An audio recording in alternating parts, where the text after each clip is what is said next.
नमस्कार दोस्तों, मैं हूं आपका दोस्त और आप देख रहे हैं द पॉलिटिकल पांडे। आजकल न्यूज़ देखिए तो एक सवाल बार-बार दिमाग में आता है कि क्या पॉलिटिक्स में अब भी कोई विचारधारा या उसूल बचे हुए हैं? ये सब कुछ क्या सिर्फ पावर और सर्वाइवल का गेम बन चुका है? रीसेंट डेवलपमेंट्स में हम देख रहे हैं कि कैसे आम आदमी पार्टी के कई नेता पार्टी छोड़कर भारतीय जनता पार्टी के साथ जा रहे हैं। सवाल सिर्फ इतना नहीं है कि कौन पार्टी बदल रहा है।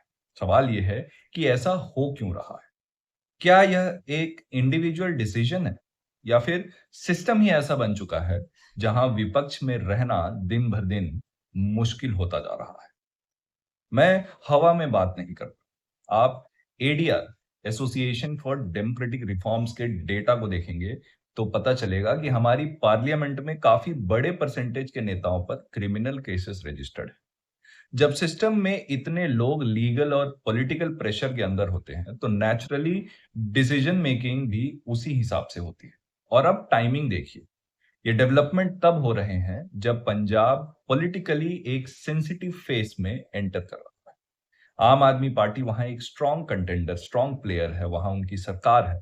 तो ऐसे वक्त पर जब लीडरशिप लेवल एग्जिट करते हैं एक पार्टी से, तो सिर्फ एक पॉलिटिकल इवेंट नहीं बनता है, बल्कि एक परसेप्शन शिफ्ट भी क्रिएट होता है।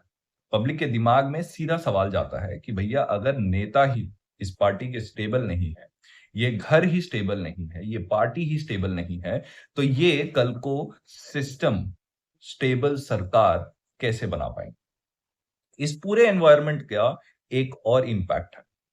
असली मुद्दे दिन पर दिन पीछे छूट रहे हैं।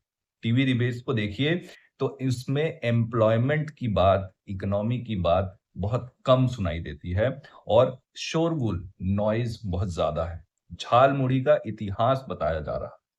जब पॉलिटिकल कंपटीशन इशू बेस्ड नहीं होता तो अटेंशन ग्रैब करने के लिए डिस्कोर्स एक्सट्रीम हो जाता है। और फिर हम देखते हैं रिलीजन, कास्ट और आउटरीच डोमिनेट करने वाले टीवी डिबेट्स। ये किसी एक पार्टी का इशू नहीं, ये पूरे पॉलिटिकल इकोसिस्टम का पैटर्न बन चुका है। और इसमें सबसे ज्यादा इंपैक्ट हो रहा है आज का वोटर, जो पहले जैसा नहीं, वो और कंफ्यूज्ड है। वो आजकल सोशल मीडिया ड्रिवन है। ऑब्जर्व करने का उसके पास समय नहीं है। कंपेयर किसको किससे करे? आज पार्टी लाइन बिल्कुल खत्म हो चुकी है, आइडियोलॉजी खत्म हो चुकी है और पैटर्न समझने में सर चकराने लगता है। और ऐसे में जब वोट करने की बारी आएगी या आती है, तो वो वही करता है जो एक्सपेक्टेड है। मेजॉरिटी के साथ बढ़ने का डिसीजन उसके लिए ज्यादा सेफ ऑप्शन दिखने लगता है। उसको लगता है कि इतने सारे लोग एक साथ गलत कैसे हो सकते हैं। इसीलिए एक हेल्दी डेमोक्रेसी के लिए सिर्फ एक स्ट्रांग गवर्नमेंट नहीं, एक स्ट्रांग और फियरलेस ऑपोजिशन भी बेहद जरूरी है। आपको क्या लगता है? ये जो पैटर्न हम देख रहे हैं, ये जो वॉशिंग मशीन हम देख रहे हैं जिसमें किसी भी पार्टी का नेता रातों रात अपने कपड़े बदलकर एक सत्ता के साथ शामिल हो जा रहा है। क्या ये एक नॉर्मल पॉलिटिकल प्रोसेस है या सिस्टम में ये किसी गंभीर समस्या का सिग्नल दे रहा है? कमेंट करके ज़रूर बताइएगा। जय हिंद।